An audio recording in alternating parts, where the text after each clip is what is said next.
Contexto económico. Y recibimos ya vía telefónica con mucho gusto a Daniel González para abordar temas de economía. Daniel, bienvenido, buenos días. ¿Qué tal? Buenos días, Diana, Juan, Marcela, los radioescuchas de Contextos. Bueno, el día de hoy traemos la información que presenta el IRAE, el Indicador Regional de Actividad Económica que cada año presenta el Banco Comercial Banamex. En este informe que presenta el comportamiento regional para el país y sus tasas de crecimiento, tenemos que se está viendo en el sector industrial un mayor dinamismo que va a permitir que estados como Querétaro, Guanajuato y Aguascalientes generen los mayores crecimientos para este año. Estamos hablando de que Querétaro, Guanajuato y Aguascalientes tendrán tasas de crecimiento superiores al 5%. Estamos hablando que Querétaro, por ejemplo, tendrá un crecimiento del 5.8 y Guanajuato 5.1. Serán los estados que más van a crecer durante este año. Estamos hablando, que básicamente el Bajío tiene a los estados con un mayor dinamismo en actividad económica en el país y que ya lo tuvieron también desde el año 2015 en función de este informe.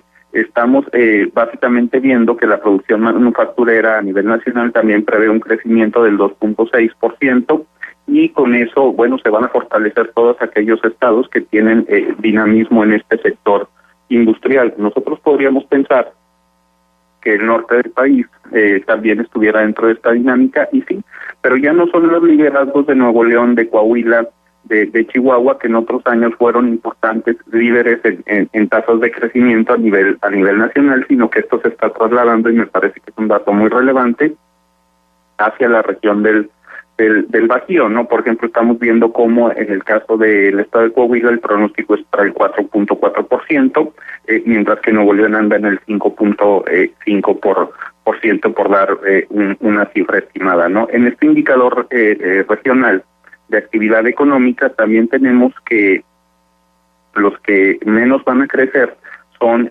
Chiapas, son Campeche, estamos hablando de Tabasco, que tienen cifras por abajo del 1%, ¿no? Esto nos habla de que en general el pronóstico de IRAE nos presenta una tasa de crecimiento para el siguiente año aproximadamente en un 2.3%, ¿no? Entonces hablamos de que entidades como Campeche van a tener una reducción del 4.8% de su Producto Interno Bruto, o Veracruz un avance del 1%, o Guerrero apenas del 0.8%. Estamos hablando de zonas muy diferentes entre el país, ¿no? Ya ubicándolo a nivel regional, como te decía, por un lado tenemos a la región del Bajío y a la región del norte, pero por otro lado tenemos la parte noreste, que tendrá un crecimiento en su conjunto del 3.5%, la región de Occidente 2.9%, el área metropolitana del país, el Distrito Federal, el Estado de México, Hidalgo, toda esta parte 1.7%,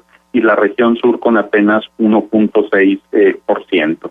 Entonces, un tema muy importante que presenta este documento es de estas diferencias precisamente que existen entre regiones y que limitan el crecimiento. De hecho, el análisis presenta que estas reducciones en ciertas zonas del país se deben también a la caída en la producción del petróleo y en todas estas actividades relacionadas con la industria que ponen en contraste a la actividad económica mexicana. ¿Dónde está la diferencia, por ejemplo, decíamos, entre la región norte y la región del Bajío? En estas entidades, me parece que son regiones un poquito más equilibradas, no se concentran exclusivamente en la manufactura automotriz, sino que tienen temas como aeronáutica, productos de consumo duradero de otra naturaleza, que manejan una diferencia importante. Este informe nos habla de que la diferencia entre el estado que más crece y el que menos crece es de 16 puntos porcentuales aproximadamente, y a mí me parece una cifra muy, muy grande para hablar de un mismo país, ¿no? Por un lado tenemos, crecimientos que alcanzan el 7%, y por el otro lado tenemos decrementos que alcanzan el el 8% en este país. Daniel, pero déjame hacerte una pregunta. Finalmente, entiendo cuando tú dices que la diferencia es abismal y comparto esta visión de que la lectura ahí es muy preocupante. Más allá que el número promedio, yo también coincido en que lo preocupante es los extremos, ¿no? Pero ¿cuáles son los parámetros? Es decir, en teoría, si lo viéramos en perspectiva hacia otros países, digamos que cuáles tendrían que ser las distancias permitidas para entender como qué tan fuera o qué tan preocupante es esta disparidad. Bueno, a mí me parece que el dato de referencia que debemos de tomar en cuenta es el Producto Interno Bruto, ¿no? Cuando la tasa promedio se ubica en un 2.3% el crecimiento proyectado para este año, pues por lo menos las economías que más están decreciendo deberían estarse acercando al 1%, al 0%. Me parece que es muy dispar, y también por el otro lado las economías que más están creciendo, pues no estaríamos hablando de 8 puntos o de 7 puntos del Producto Interno Bruto, ¿no? Me parece que las tasas de crecimiento deben ir un poquito más al centro, es decir, 4%, 5%, y más en un entorno mundial en donde muchas veces se nos ha dicho ya que las tasas de crecimiento superiores al 6% pues son muy difíciles de lograr.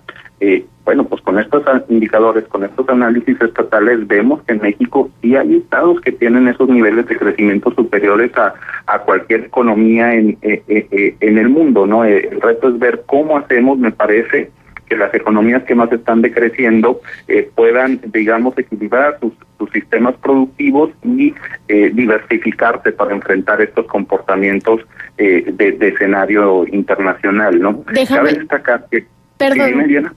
Sí, perdón, Daniel. Y estos picos, estos estados que tienen estos picos extraordinarios, ¿tú dirías que entonces sí hay una responsabilidad directa como a política pública local de desarrollo?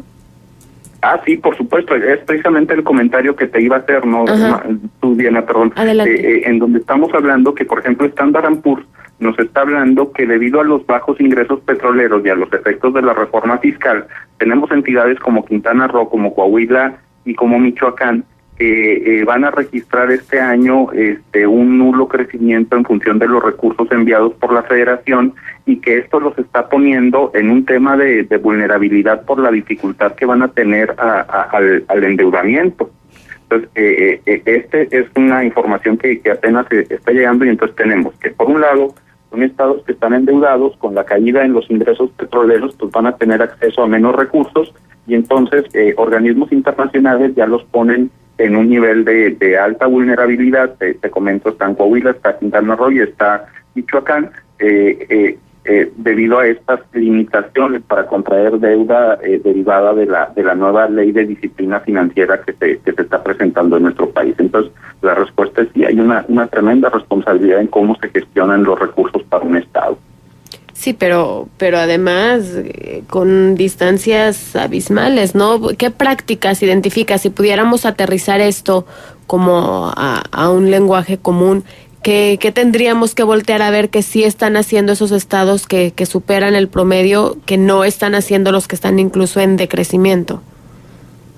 Creo que tiene que ver, por un lado, por el tema de la infraestructura, la inversión que se hace en tema de desarrollo urbano, y por el otro lado tiene que ver con la diversificación, de sus actividades económicas.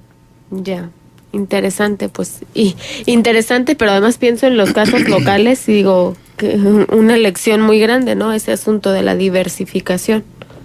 Así es.